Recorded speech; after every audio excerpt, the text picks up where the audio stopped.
Hi friend, நம்ம என்ன பார்க்க போகிறோன்னா வாங்க அதுக்குள்ளே வீடியோக்குள்ளே போயிடலாம்.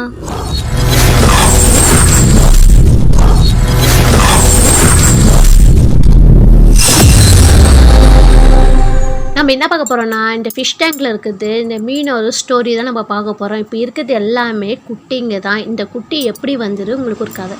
நாங்கள் இதுக்கு முன்னாடி ஒரு வீட்டில் இருந்தோம். அந்த வீட்டில் இருக்க பேர் நாங்கள் மீன் வாங்கி விட்டோம். அது தண்ணி சரியில்லைன்னு தெரியல, மீன் இறந்து போயிடுச்சு. அதனால் நாங்கள் மீன் வளர்க்கத்தே விட்டுட்டோம். இந்த வீட்டுக்கு வந்து ஒரு 3 நாளைக்கு கழிச்சு ஒரு 6 மீன் வாங்கி விட்டோம். வாங்கி மறுநாளே நிறைய குட்டி போட்டுது. இதெல்லாம் வந்து ஃபஸ்ட்டு போட்ட குட்டி. இந்த மீன்லாம் இது கலராக தெரியுது வந்து அது 3ஆரா போட்ட குட்டி. இன்னாரம் அது ஃபஸ்ட்டு தேர்டு சொல்கிறேனே 2ஆவது போட்ட குட்டி எங்கே கேட்குறீங்களா? ஆனால் இப்போ தொட்டியில் இருக்கிறது வந்து 23 மீன் குட்டி இருக்குது. ஆனால் ஒரு மீன் செத்துருச்சு. பெரிய மீன் வந்து நாங்கள் சொன்னோம்ல 6 மீன் சொன்னோம்ல, அதில் ஒரு மீன் தான் வந்து உயிராக இருக்குது. அதை சேர்த்து இப்போ 23. அப்போ அந்த குட்டியார சேர்த்து 24 மீன்.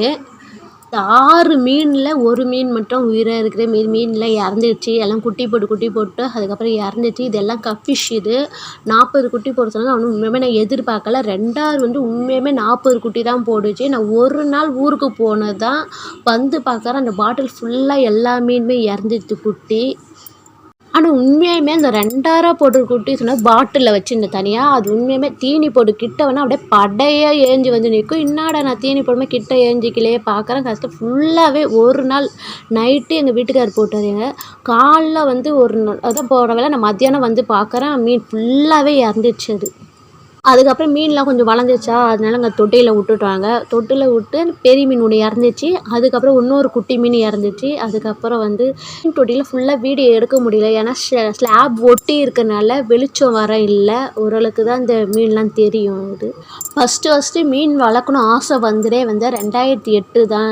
எனக்கு பேக்கெட் எனக்கு வீட்டில் வந்து வாங்கி தின்னுட்டுலாம் காசு கொடுப்பாங்க. அந்த வாங்கி தின்னாமல் அந்த காசுலாம் சேர்த்து வச்சு ஃபஸ்ட்டு நாங்கள் மீன் வாங்கி விட்டோம். நாங்கள் நிறையா மீன் பேர் தெரியாமல் நிறைய மீன்லாம் வாங்கி இது பண்ணிட்டோம். அதுக்கப்புறம் வந்து லாஸ்ட்டில் உயிராக இருந்துட்டே பார்த்தா ஷார்க்கு மட்டும்தான் நல்லா பெருசு, அந்த தொட்டியே இடிக்கிற அளவுக்கு பெருசாக வந்துடு. அதுக்கப்புறம் தான் வந்து எங்கள் மாமா வந்து ஒருத்தங்க தெரிஞ்சவங்க வீட்டில் விட்டுட்டாங்க அந்த மீன்.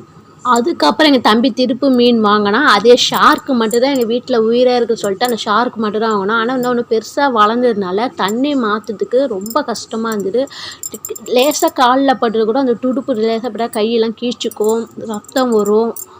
அதுக்கப்புறம் ஒரு தடவை மாற்றணும். அதுக்கப்புறம் தண்ணி மாற்றாவே பார்த்தா கஷ்டம், அந்த மீன் எல்லாமே இறந்தே போயிடுச்சு. அதுக்கப்புறம் வந்து மீன் வளர்க்கறதே விட்டாச்சு. அதுக்கப்புறம் வந்து இந்த வீட்டுக்கு வந்து தான் நாங்கள் மீன் வளர்க்குறோம் திருப்பு. நாங்கள் நிறைய மீன்லாம் வேறு யாராவது வாங்கினா உங்களுக்கு நான் வீடியோ எடுத்து காமிக்கிறேன். இதேமாரி நீங்களும் சின்ன வயசில் இதேமாரி மீன் வளர்த்து இன்னும் ஆச்சு ஏதாச்சும் நீங்கள் வந்து கமெண்ட்ஸில் சொல்லுங்கள். இதான் ஃபுல் சைஸ் இந்த மீன் தொட்டி வரையுது. பக்கத்தில் ஒரு பவுல் தெரியுதுல்ல, அதில் ஒரே ஒரு குட்டி இப்போ ஒன்றே தான் போட்டிருக்குது. ஒரு மீன் தான் குட்டி போட்டுருக்கு. இப்போ நிறையா குட்டி போட்டுச்சுன்னா நான் அது உங்கள் தனியாக எடுத்து ஒரு வீடியோவை நான் போடுறேன் உங்களுக்கு. அவ்வளோதான் ஃப்ரெண்ட்ஸ், இந்த வீடியோ முடியுது. பிடிச்சிருந்தா லைக் பண்ணுங்கள், ஷேர் பண்ணுங்கள், கமெண்ட் பண்ணுங்கள். உங்களை இடைபெறுவது திவ்யா சண்முக சேனல். பாய்.